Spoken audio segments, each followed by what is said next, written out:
Hello, good evening. I'm Julián Zugazagoitia, the director and CEO of the Nelson-Atkins Museum of Art. And on behalf of our board of trustees, our volunteers, and our staff, it is my honor to welcome all of you to something very special that I've been waiting to do for almost more than 1,000 days. That is, to welcome you to the 38th installment of our annual Atha lecture here at the Nelson-Atkins. And first and foremost, I want to first recognize the importance of Joseph and Ethel, who are deeply dedicated to the arts, to their legacy, and making the museum shine through their seminal gifts and through their philanthropic contributions. I want also to distinguish and recognize Ellen and Michael Merriman for their sustained support of the Nelson-Atkins, of the Atha lectures in particular, which one of the things that I remember most vividly were the conversations I would sustain with Elaine Merriman after each of these lectures with each of the speakers that we had. So today I would like all of you to join me in dedicating this evening to the memory of Elaine Merriman. She so much loved this lecture. She loved every one of the speakers we brought. And I know that tonight she would have enjoyed the introduction of our new chief curator that was to speak and introduced to Kansas City in early 2020 when we finally hired him. And I remember discussing in San Antonio, Texas, over a great meal of Tex-Mexican food, which is different from what I grew up with, about him coming to Kansas City, and the fact that he agreed. We had set a timetable and everything, and then something happened, something called COVID, that derailed the world and derailed all the plans. And at that moment also we were very concerned, will William join us or not? And in the middle of all that, he packed some cats, some dogs, put them in the car and drove all the way here. And we had him actually beginning his tenure even before, because some of the early meetings we had was over on Zoom. So this digital transformation were amazing. But we had plans of a dinner like this, or a lecture like this, or dinners, to introduce him to all of you. By now, I think many of you have had the occasion and the possibilities of being in his presence. But because we have not done this officially, let me officially introduce Dr. William Kais Rudolph, our Deputy Director of Curatorial Affairs. William came to us in 2020 from the San Antonio Museum of Art, where he had been Chief Curator and Curator of American Arts, and also during a period of time, co-interim director of the entire museum. He has worked on the most distinguished museums across the US. He was a curator at the Dallas Art Museum, at Worcester Art Museum, at the Milwaukee Art Museum.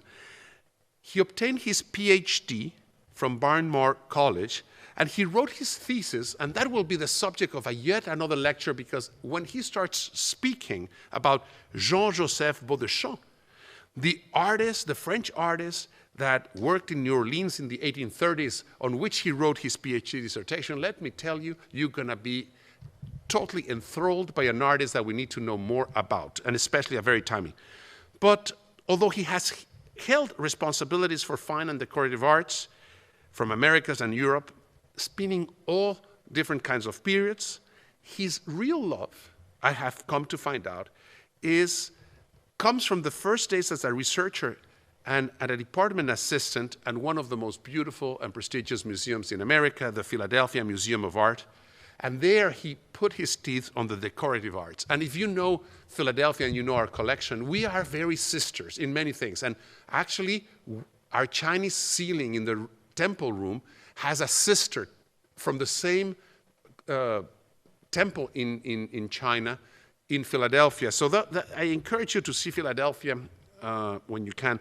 But I think one of the trips, of the many trips that we're planning, would be having a tour of the Philadelphia Art Museum with our great curator. That would be amazing. In any way, once he started curating here, we have asked him to assume curatorial responsibilities for decorative arts, and he has organized exhibitions about Staffordshire pottery, And also right now you can see some French soft-based porcelain holdings and some new acquisitions that he has done.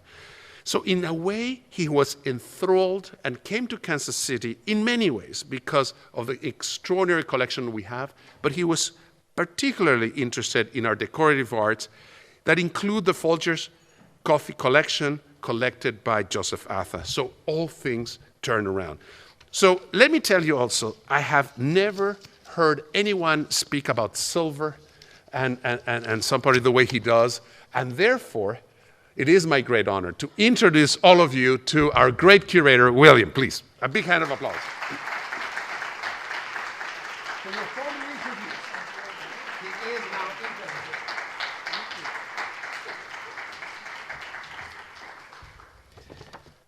I get to break the rule.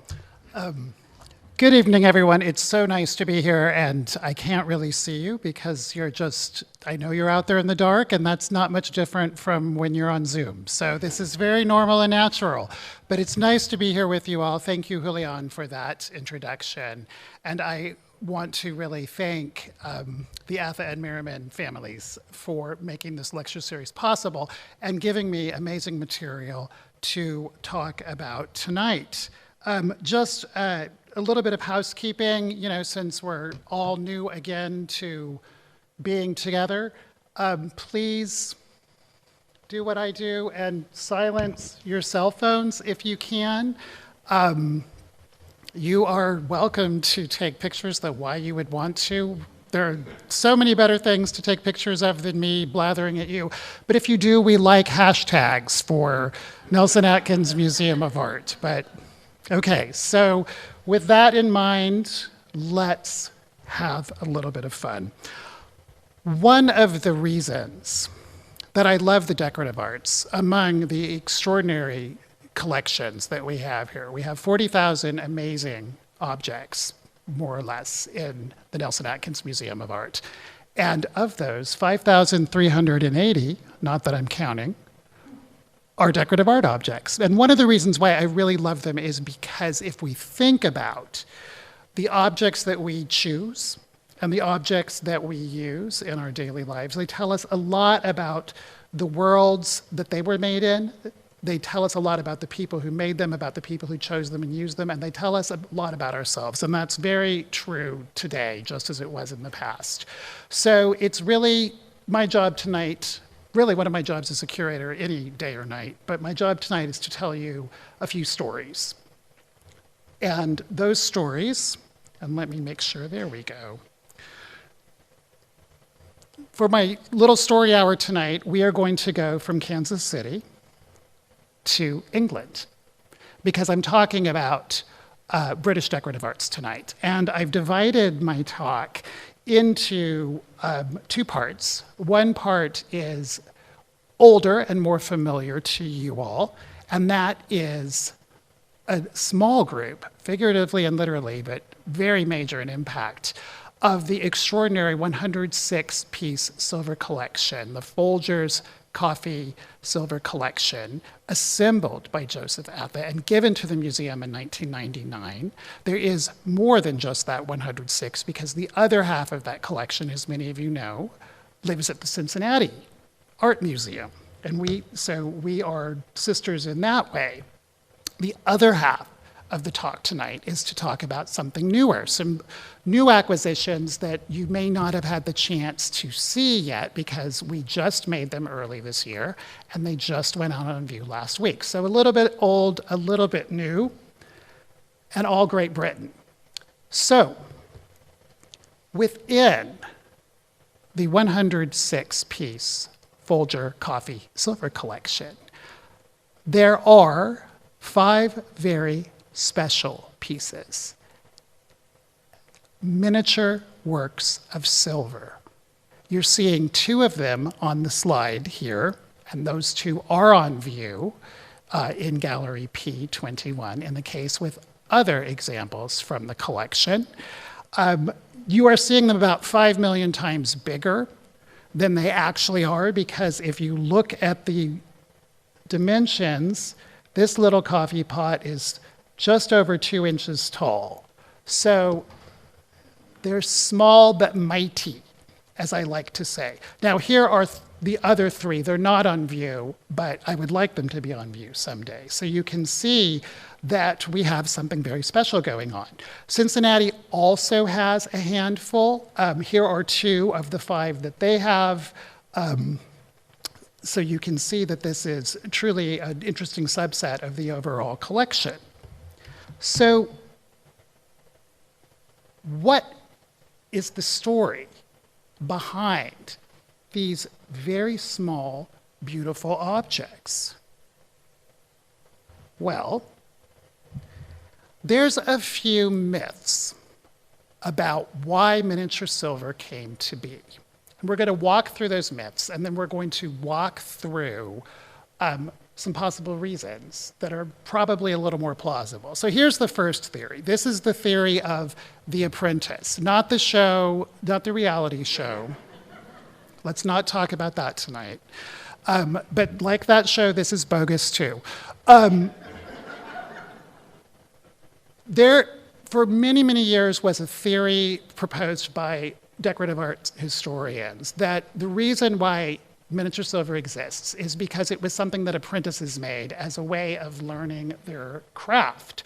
And so here I just show you an engraving from actually a Swiss publication of a silversmith's studio from the 18th century. And here you can see the silversmiths up top having a good old time making silver. And there are apprentices involved too. So the theory runs that the reason you find miniature silver is that this is a way that apprentices learned how to make pieces and then graduated to big pieces.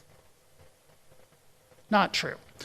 The second theory is the theory of the traveling salesman. And I know that whenever you see the phrase the traveling salesman, you think that there will be some sort of joke in there somewhere or something about a farmer's daughter, and there is not tonight. But the theory behind the traveling salesman is that they were small because they were samples. So here I show you a delightful image from a late 17th century set of engravings depicting the cries of London, meaning these are the street salespeople who wandered through London declaiming their wares to the public. And in this case, this is knives, combs, or inkhorns, which is the closest thing to a traveling silversmith that I would have. By the way, if you would like to see a little French faience figurine that is taken from the series of the Cries of London, go up to P10 to the Luxury and Passion soft paste porcelain exhibition, and you will see a little hurdy-gurdy player, a little woman in Savoyard dress who was one of the Cries of Paris publication series brought to life in earthenware.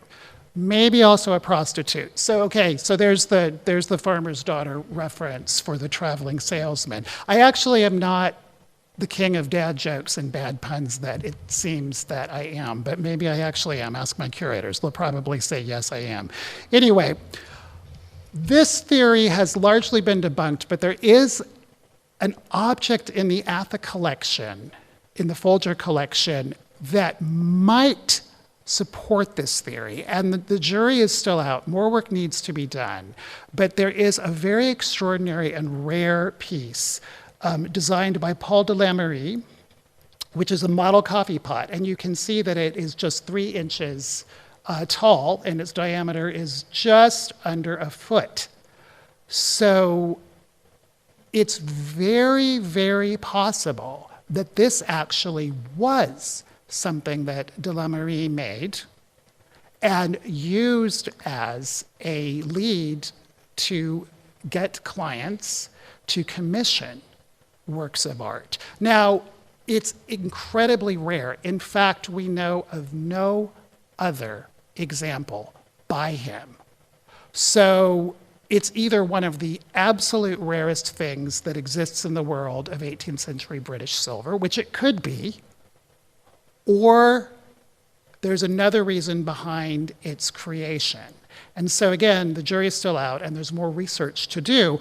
I just want to take this moment to show you 2 extraordinary examples of de Lamerie's regular size, if you will, production, which you can enjoy here in the galleries. On the left is really his masterpiece, this extraordinary covered cup, which is a Huguenot form, but has this fabulous modification that de la Merie makes, where if you notice the handles, they are actually serpents. So I love this sort of tension between, here's this very beautiful cup, and I would like to lift the cup, and I would like to have a ceremonial toast with this cup, yet, snakes, creepy. So attraction, repulsion, attraction, repulsion, attraction, repulsion. It's really fabulous. And then on the right is one of a series of casters that de la Merie made. You would actually use this on your table. So this would have either spices or sugar in it, and it's the ancestor of the shaker. So you would just shake your very expensive and precious spices onto your food. So this is more what the silversmith did. We don't really know why he did this. Maybe it was a model, a sample. We just don't know. Where we're much, much, much more secure is in the case of this gentleman, David Clayton.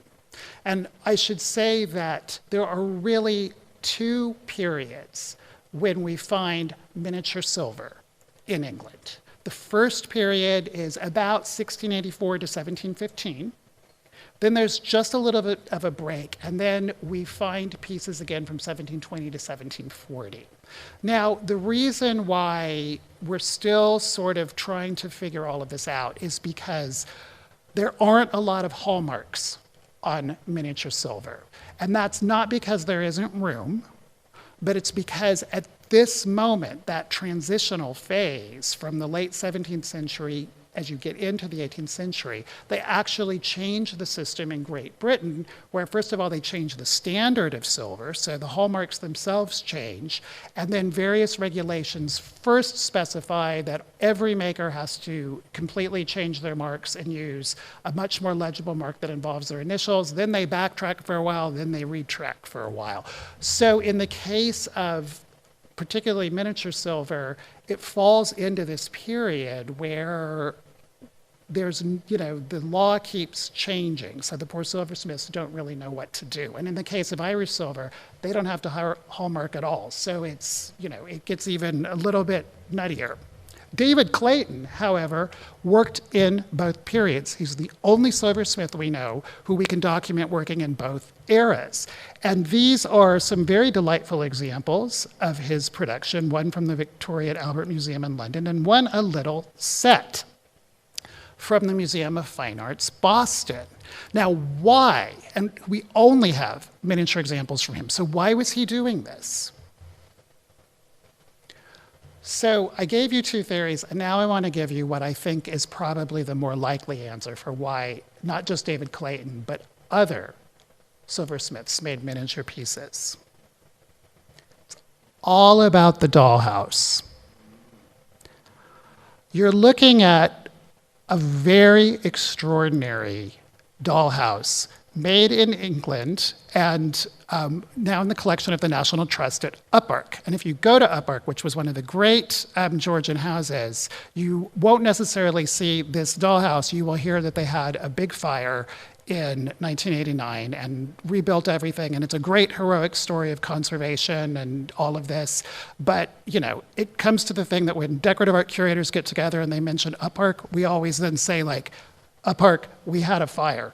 So, we're a little snarky with each other about, could you get off the fire? It's been 30 years, and could we actually go back to talking about objects like the dollhouse? Apparently not. This is in their collection, and it's a very historic and extraordinary example of a British dollhouse. Now, I realize that I have a little bit of chutzpah talking about toys and dollhouses when we are just down the road from the National Museum of Toys and Miniatures. So Everything I say is one fraction of the scholarship and acumen that my colleagues there would have. And if you have not been to that museum in a while, please do go, because it's such an extraordinary place. And they have some treats to it that they're going to unveil for you over the next few months. And I can't say any more about that, but go. You'll hear about it. Go. We're excited. They're excited. And they have extraordinary dollhouses. So this dollhouse, like many dollhouses in Great Britain, actually seem to be Dutch imports, which is really interesting because the craze for dollhouses in England seems to come over with William II, who, remember, is Dutch. He is the husband of Mary II, who is the daughter of James II. And this is the whole reason why in the glorious revolution, bloodless revolution of 1688, because they're Protestants, they come over to take the place of James II, who is driven out. And dollhouses follow. So the interesting thing, however, is that in the Netherlands, dollhouses were not for kids. And you can see extraordinary examples of dollhouses in the Rijksmuseum when you go, and they are on view. They're very wonderful. There's also a terrific book called The Miniaturist, which was, I think, a very popular book club book about 10 years ago, which is all about a dollhouse and a dollhouse maker in Amsterdam in the 17th century. It's really wonderful. I'm sorry I can't remember the name of it, but the name of the author, but the book is The Miniaturist. That's it, Jessie Burton. So that's where you'll get a wonderful fictitious story about this. In England, dollhouses are not necessarily for grown-ups, they're for kids, as they wind up becoming in our cultural life. And they're part of a really interesting moment in 18th century Britain, where the whole idea of childhood changes, which has a lot to do with philosophers such as David Hume, also the influence of some French philosophers such as Jean-Jacques Rousseau and Denis Diderot. And you can trace this move in art. And so I show you two British portraits of kids from the beginning, the end of the 17th century, beginning of the 18th century, and just about the end of the 18th century. So little bookends here. Sir Godfrey Kneller, the German-born portraitist who comes over with George I and becomes the go-to court artist there. So here is a supposed portrait of the Howard children, and you can see that they really look like little adults. They are in clothing that is entirely age inappropriate, and they are doing very sort of allegorical, showy things in a very stagey landscape that really has nothing to do with what the real world for children is like. Now, fast forward, and you see how George Romney is depicting this portrait of a mother and a son. And if you notice, the son, although he's actually in clothing that a little boy would wear at the time. He's in his dress. He hasn't been breeched yet. He's about 3 or 4 years old, and he's got his leading ropes on, so his mother's kind of holding him in place. But look at this. She is letting him explore the world, and he is fascinated by his own reflection, and he's looking into a mirror. So he's playing peekaboo. And for those of you in the audience who suffered through reading Jacques Lacan, the French post-structuralist theorist in graduate school, like I did, this is the mirror stage writ large. This is almost gives me PTSD and hives to look at this picture, but it's such a delightful thing. And it really shows us how you get from very formal children who are not children to children who are able to play. Thus, if you are able to play, you might be able to play in a dollhouse, and you might then need furnishings for the dollhouse, like miniature silver and miniature objects. And what's really interesting about thinking about these little objects being made for dollhouses, they're kind of both /and. They're both playthings, so wonderful little playthings. So you can be a kid and enjoy playing, but they also serve kind of a socializing purpose. So they teach you how to eventually be grown-ups because you're playing with child-sized versions of grown-up things. And so there's a sort of socializing and gendering component that comes to things like miniature silver. So it teaches you how to be little polite adults in future. So that's one theory, and it's more probable. The other complication is that it's very possible that miniature silver was a toy, but we have to consider that the word toy had a very different and specific meaning in 18th century British visual culture. A toy basically was anything small, trifling, and expensive. And there were toy shops that proliferated in London as luxury establishments where you could buy precious little things. You know I want to say the word like bibelot or knick-knack. I just did, because you don't often get to say the word bibelot. We get to say knick-knacks a lot. So these are like precious little objets, if you want to be pretentious. And I'm showing you two wonderful little toys from a great unsung collection at the Philadelphia Museum of Art. They have a large collection of British toys in that luxury meaning of the 18th century. Here are two delightful ones. On the left is a little almanac where you could record the doings of your day with a very, very, very tiny pencil.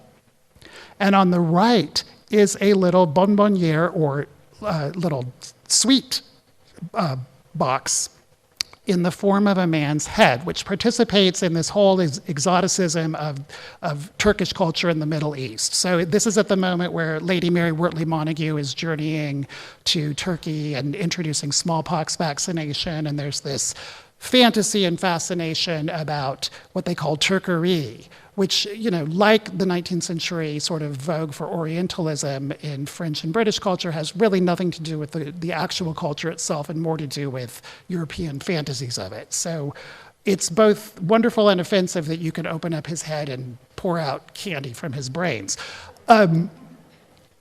Whether it is actually morally reprehensible or not to create bonbonnieres in the form of Turk heads, or whether you will ruin your eyesight with a little almanac, or whether a little coffee pot that you bought was for a dollhouse or just actually for you to show off to your friends that you bought this precious little object. There is no getting around the fact that toys were incredibly big business. And one of the biggest businesses of them all was a lady, not a toy man, as they were called, but a toy woman, Mrs. Shinovix. And I am showing you where her...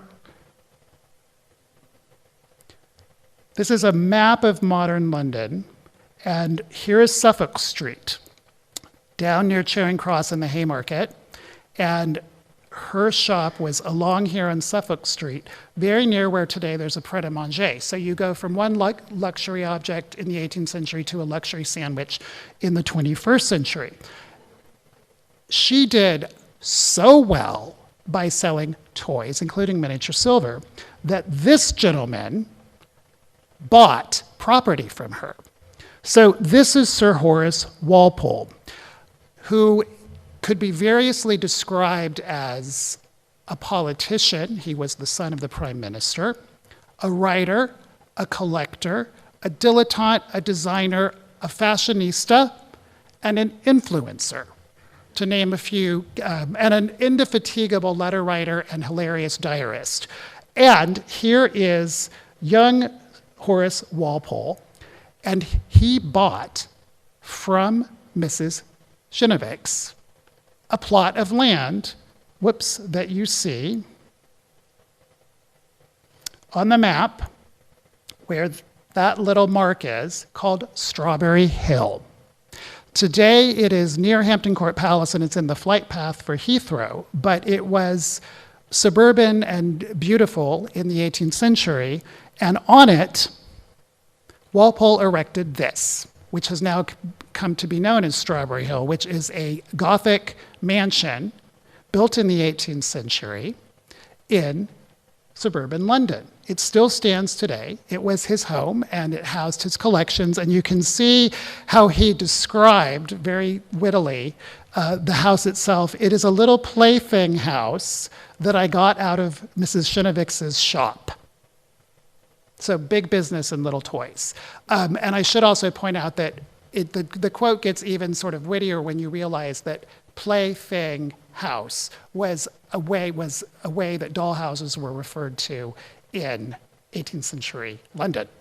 So at Strawberry Hill, Walpole invents the Gothic novel, and this is a frontispiece from the second edition of The Castle of Otranto, which he wrote in Strawberry Hill and first published anonymously, but then the truth came out, and it is regarded as the first Gothic novel and was something that Mary Shelley was responding to when she wrote Frankenstein, and something that Anne Radcliffe was responding to when she wrote The Mysteries of Udolpho. Only The Castle of Otranto is shorter than Mrs. Radcliffe's works and funnier, because Walpole is really a hoot. He can't help himself. He is just really kind of malicious and funny and terse. So if you like Gothic novels, thank Mrs. Shinoviks and thank toys, including 18th century British silver.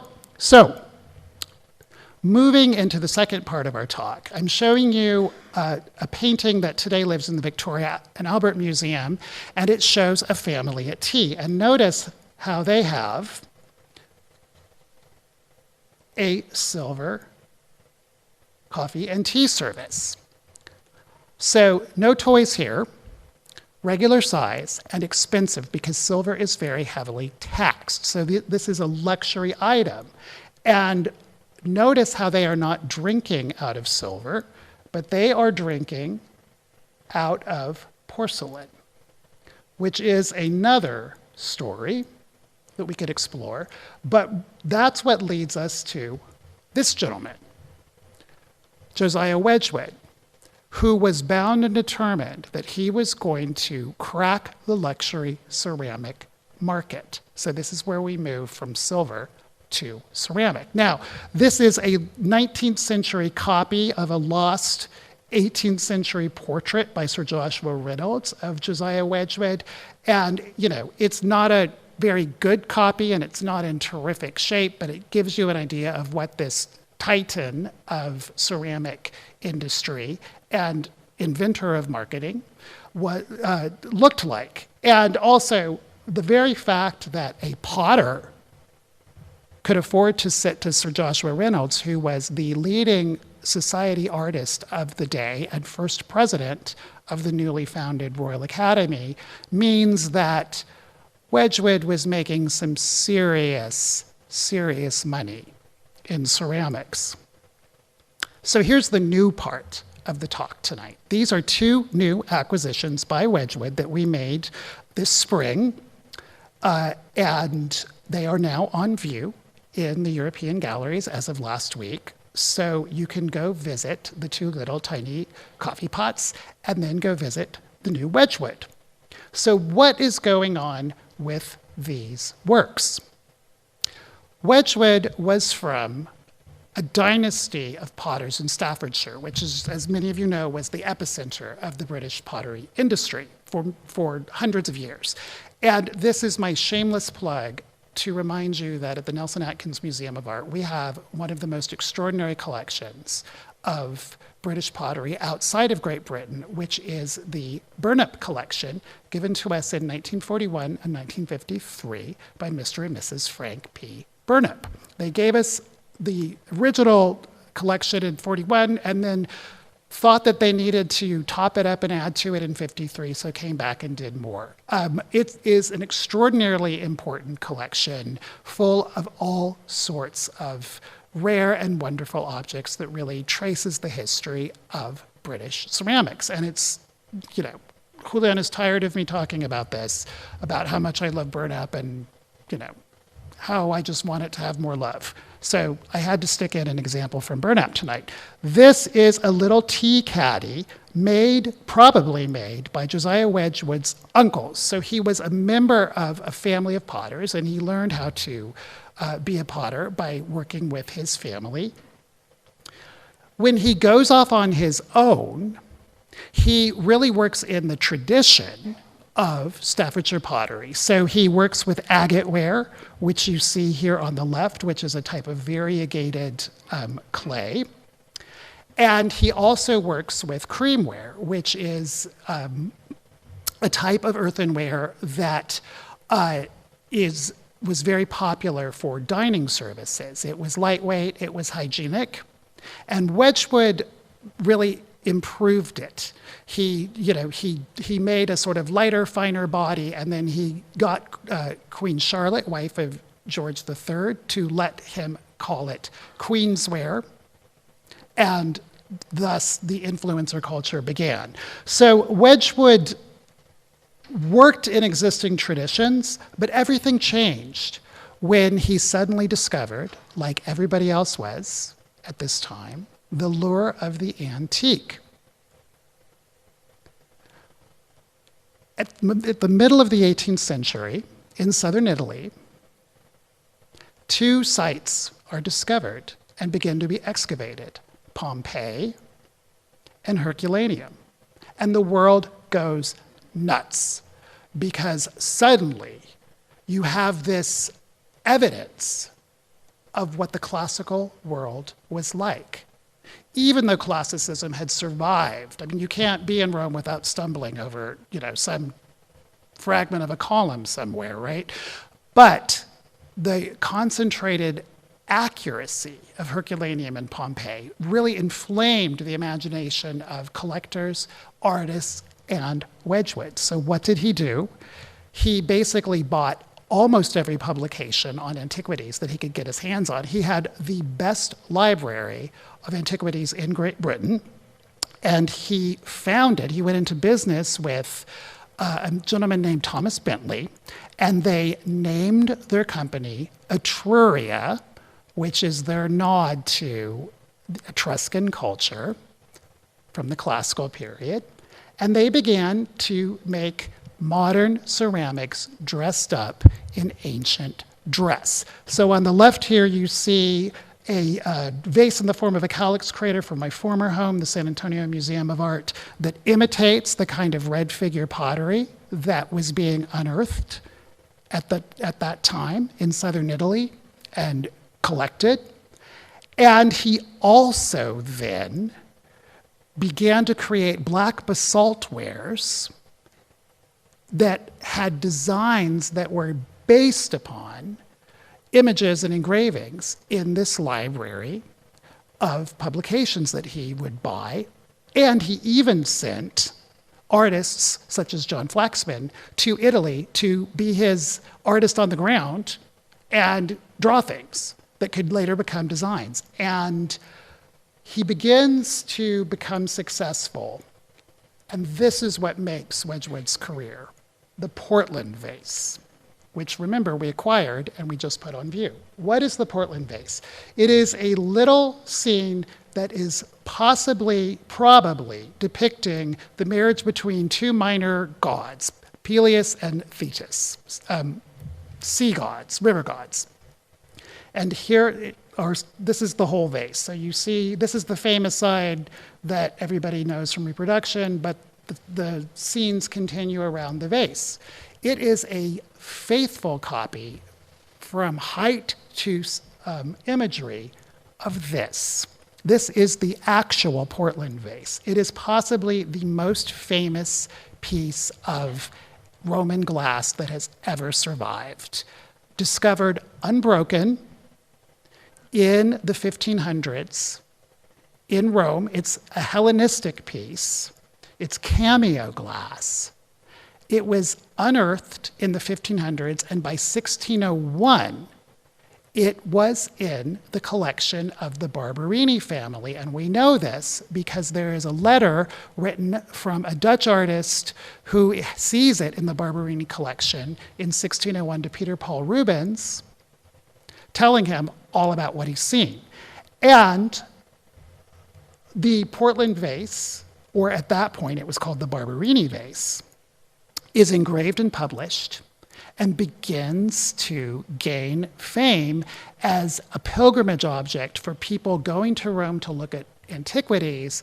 They get their sort of concierge and their guides, to get them into the Palazzo Barbarini to see it.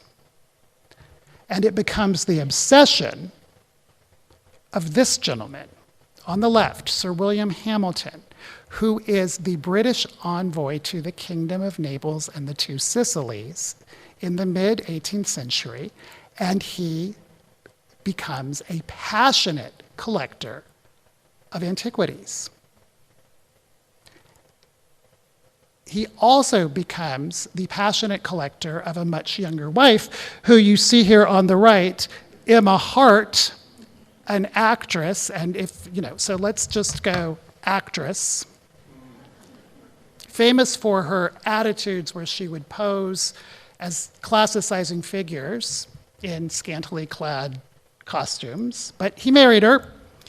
And some of you, of course, may know this story from the fabulous 1941 movie, That Hamilton Woman, starring Vivien Leigh as Emma Hart Hamilton. There is Alan Mowbray as William Hamilton, who is paying more attention to this bust than he's paying attention to Emma. So, of course, she becomes the mistress of Horatio Lord Nelson. And, the story continues. It's a really fabulous movie. If you haven't seen it in years, go see it again. Alexander Korda was pulling out all the stops. They were coming off the success of Vivien Leigh and Gone with the Wind and trying to do a British-made sort of, British-made British story with a very high budget. And it is a truly, truly, truly fabulous movie. And if you know portraits of Emma Hamilton, and she, by the way, was the favorite subject of George Romney, who painted her over and over and over again, all of Vivien Leigh's costumes are based upon Romney portraits. Wow. A costume designer had a lot of fun with this movie. Okay, so Hamilton was obsessed with the Barbarini vase, and he manages to buy it, but he has to quickly sell it because he runs out of money, and he sells it to the Dowager Duchess of Portland in 1784, who only is able to enjoy it for 2 years before she dies. And her nephew puts the vase up at auction. It's on the frontispiece to the sales catalog, but it never actually went to auction because Wedgwood, who's been tracking this, convinces the nephew and heir to let him instead pull the vase from sale. He keeps it for 4 years to try to copy it. After multiple failed attempts, it results in 1790 in a successfully realized example in his medium of jasperware. 16 vases are made, they sell out, it's never been out of production since. The one we acquired is an early 19th century example of the 18th century form, perfectly respectable. And Wedgwood goes to town with other types of vases in the spirit of the Portland vase. And I've inadvertently swapped the captions. So on the left is actually the Borghese vase. So this is where he copies another vase from an elite collection. And on the right is a vase that he commissions John Flaxman, the sculptor, to design based upon a work actually in William Hamilton's own collection. So Wedgwood's fortune is made thanks to the Portland vase. And England goes nuts for classical influences from Greece and Rome on the decorative arts. So let's bring back Sir Horace Walpole, who in the 1760s comments upon this mania for things like the Portland vase and says, "We English are living upon their old gods and goddesses. I roll about in a chariot decorated with cupids and look like the grandfather of Adonis." Nobody gives a quote in the 18th century like Sir Horace Walpole. Wedgwood passes away right before the turn of the century, but The firm's interest in antiquities doesn't stop there. It moves forward along with new developments in fashion. And it moves along to this example, which we acquired from around 1810, which is a little teapot and cover in the Egyptian style. What happens? Napoleon invades Egypt in the 1790s. In the expeditionary force of the French to Egypt is this gentleman, Vivant Denon, who is a map maker, an illustrator, and a cartographer, and an amateur archaeologist who draws images on the spot of what he sees when he's surveying with the army that's invading, and then goes home and publishes it in multiple volumes of the Voyage into Egypt. This is what sets off a wave of what we now call Egyptomania, which was the name of a fabulous exhibition that was done in the 1990s. But those of you who were here for the great Napoleon show that Amy Marceau de Gallen shepherded here would have seen, examples of great decorative arts from the Napoleonic period, including things with the Egyptian taste. As a thank you for his service to the army, Napoleon appoints Vivant Denon as the first director of the newly founded Musée du Louvre, which is full of things that the French army just happened to take with them when they leave Egypt and go back to France. And Wedgwood's sons get the publication and start shifting their wares from Greece to Egypt. And you see that they go into Egypt with a vengeance. So here is a marvelous little inkstand in the Burnip Collection in the Egyptian style. Here is a plate that we have not on view, but interestingly, it seems to match our little teapot. So maybe someday the teapot needs to be placed on that little plate so that we can see if it actually fits. And the factory rolls happily forward into a new wave of luxury and fashion and keeps producing objects. Although over the course of the 19th century, they start losing market share, which is something that probably made Josiah Wedgwood spin in his grave.